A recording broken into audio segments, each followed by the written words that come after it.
श्रीमद् भागवत महापुराण दशम स्कंद 17वां अध्याय। इस अध्याय के अंतर्गत आज आप सुनेंगे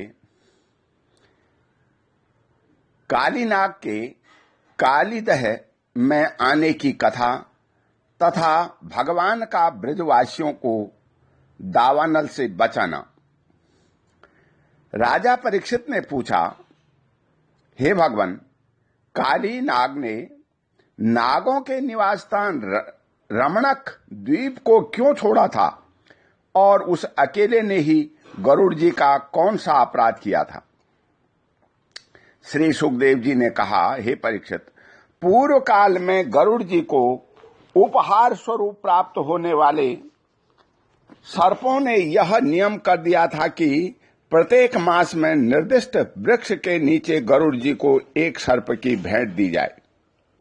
इस नियम के अनुसार प्रत्येक अमावस्या को सारे सर्प अपनी रक्षा के लिए महात्मा गरुड़ जी को अपना अपना भाग देते रहते थे। उन सर्पों में कृदु का पुत्र कालीनाग अपने विष और बल के घमंड से मतवाला हो रहा था। उसने गरुड़ का तिरस्कार करके स्वयं तो बलि देना दूर रहा, दूसरे सांप जो गरुड़ को बलि देते उसे भी खा लेता। हे परीक्षित, यह सुनकर भगवान के प्यारे पार्षद शक्तिशाली गरुड़ को बड़ा क्रोध आया। इसलिए उन्होंने कालीनाग को मार डालने के विचार से बड़े वेग से उस पर आक्रमण किया। बेशतर कालीनाग ने जब देखा कि गरुड़ बड़े वेग से मुझ पर आक्रमण करने आ रहे हैं, तब वह अपने 101 फण फैला करके डसने के लिए उन पर टूट पड़ा।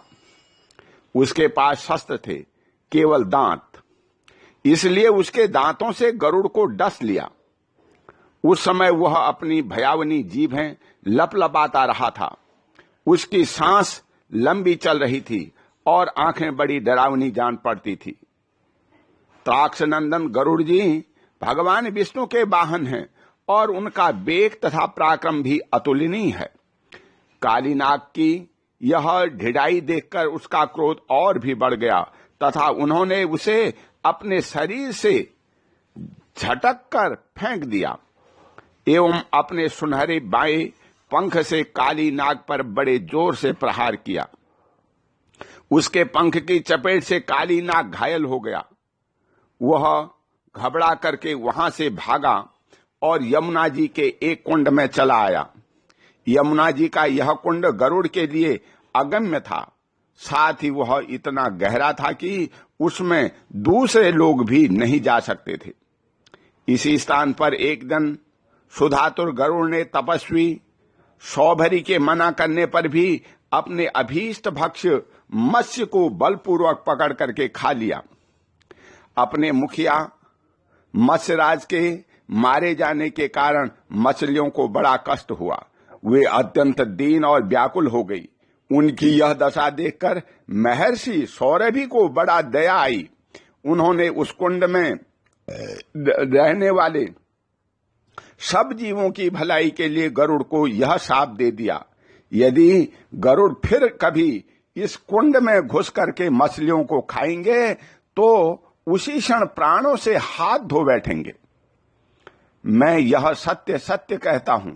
हे परीक्षित, महर्षि सौरभी ने इस सांप की बात कालीनाग से के सिवा और कोई सांप नहीं जानता था, इसलिए वह गरुड़ के भय से वहां रहने लगा था और अब भगवान श्री कृष्ण ने उसे निर्भय करके वहां से रमणक द्वीप में भेज दिया। हे परीक्षित, इधर भगवान श्री कृष्ण दिव्य माला, गंध वस्त्र, महामूल्य मणि और स्वर्णमय आभूषणों से विभूषित हो उस कुंड से बाहर निकले। उनको देखकर सबके सब ब्रजवासी इस प्रकार उठ खड़े हुए जैसे प्राणों को पाकर इंद्रियां सचेत हो जाती है। सभी गोपों का हृदय आनंद से भर गया। वे बड़े प्रेम और प्रसन्नता से अपने कन्हैया को हृदय से लगाने लगे। हे परीक्षित, यशोदा रानी, रोहिणी जी, नंद बाबा, गोपी और गोप सभी श्री कृष्ण को पाकर सचेत हो गए। उनका मनोरथ सफल हो गया। बलराम जी तो भगवान का प्रभाव जानते ही थे। वे श्री कृष्ण को हृदय से लगाकर हंसने लगे पर्वत, वृक्ष, गाय, बैल, बछड़े सबके सब आनंद मग्न हो गए। गोपों के कुलगुरु ब्राह्मणों ने अपनी पत्नियों के साथ नंद बाबा के पास आकर के कहा, हे नंद जी, तुम्हारे बालक को काली नाग ने पकड़ लिया था, सो छूट कर आ गया। यह बड़े सौभाग्य की बात है। श्री कृष्ण के मृत्यु के मुंह से लौट आने के उपलक्ष्य में तुम ब्राह्मणों को दान करो। हे परीक्षित, ब्राह्मणों की बात सुनकर के नंद बाबा को बड़ी प्रसन्नता हुई।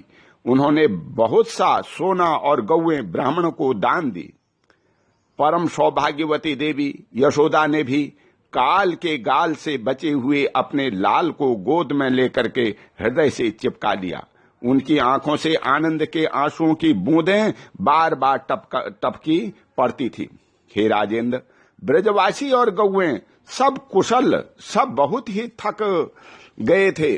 ऊपर से भूख प्यास भी लग रही थी, इसलिए उस रात वे ब्रज में नहीं गए। वहां यमुना जी के तट पर सो रहे। गर्मी के दिन थे, उधर का वन सूख गया था। आधी रात के समय उसमें आग लग गई।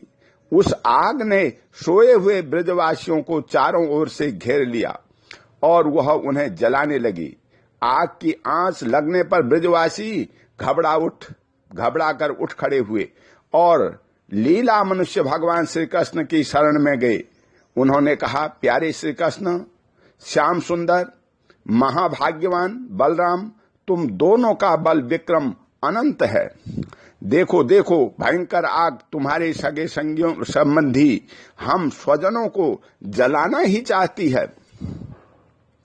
तुम में सब सामर्थ्य है, हम तुम्हारे सुहृद हैं, इसलिए इस प्रलय की अपार आग से हमें बचाओ।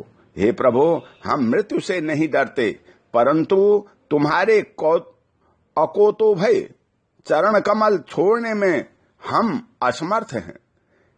भगवान अनंत हैं, वे अनंत शक्तियों को धारण करते हैं। उन जगदीश्वर भगवान श्री कृष्ण ने जब देखा कि मेरे स्वजन इस प्रकार व्याकुल हो रहे हैं, तब वे उस भयंकर आग को पी गए। ओम शांति। बोल श्री कृष्ण भगवान की जय।